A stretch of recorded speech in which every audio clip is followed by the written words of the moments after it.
Assalomu alaykum azizlar. 2025-yilda uyda mana shunaqa qilib padmayak shikaturka qilib nech pul bo'lyapti degan akalar uchun hozir sizlarga ma'lumot berib o'tamiz. Bu yerda uyimiz xonadonimiz ichkarisi 1,5 ming kvadrat, tashqarisi ham zaborlarimiz bilan 1,5 ming kvadratda. Ustakalarimiz 2 oy davomida xudo xolasa bitirishyapti. Mana shu ozgina joylar qoldi. Sizlarga yana qo'shimcha ma'lumot berib o'tamiz. Ustaga shu vaqtlarda narxi nech pul bo'lyapti hozir mana? Padmayak qisara bu yerda. Padmayak aka. 10 mingdan 15 mingga, 50 mingga davomli aka. Shu vaqt holatiga qarab, demak. Holatiga qarab. Mahalliy bo'lsa, necha arzonroq yuradi aka. Sement uylarimiz aka necha qimmat, balandroq yuradi. Padmayagi bor aka, buni leskali bor aka. Bu ishlarimiz padmayak hammasi.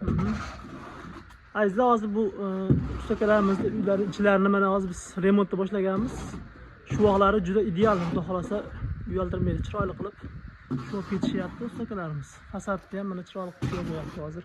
Oxirgi ishlari qolgan. Ustaga podjilka bo'lsa nech pul bo'ladi uni? 40 mingdan qilib beramiz. 40 mingdan qilib berasiz podjilka bo'lsa. Pravilaga bo'lsa. Aha, pravila bo'lsa shunaqa. Padmayaklar 45 ming, 50 ming aka. Sement suvoqlar. Eslatib o'tamiz, bu ustakalarimizni manzili Andijon viloyatida. Andijon shaharida. Xizmatlar O'zbekiston bo'ylab ustaga xudo xolasa.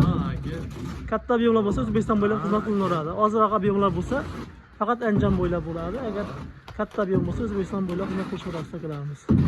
Kimga shunaqa sifatli shikaturka xizmatlari kerak bo'lsa, bemalol ustakalarimizga murojaat qilaverasizlar. Ustakalarimiz telefon nomerlarini yozib qo'yamiz. Xudo xolasa murojaat qilaverasizlar. Bejina qalinroq yeyapti-kan ustaka bu oyda. Mayakka bo'lgancha mana shunday qalinroq yeyapti-kan mana. Shunaqa.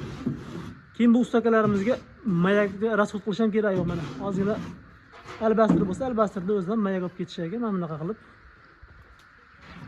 Uydagilarga ham rasxod bo'lmaydi. Ertaga buni keyin mayak ko'chirish ham ish bo'lmaydi. To'g'risi ko'p joyda biz o'zimiz malarka qilamiz, shu vaqtlar qilinadi, shu vaqtda ichida mayagini tashlab ketishadi. Uni olib tashlamasangiz erta yorilib ketadi. Shuni hisobda ustakalarimizga oson ekan. Mayakka ancha rasxod ketib qoladi, albatta. Keyin bo'lib bunaqa katta obyektlarga ancha ketadi.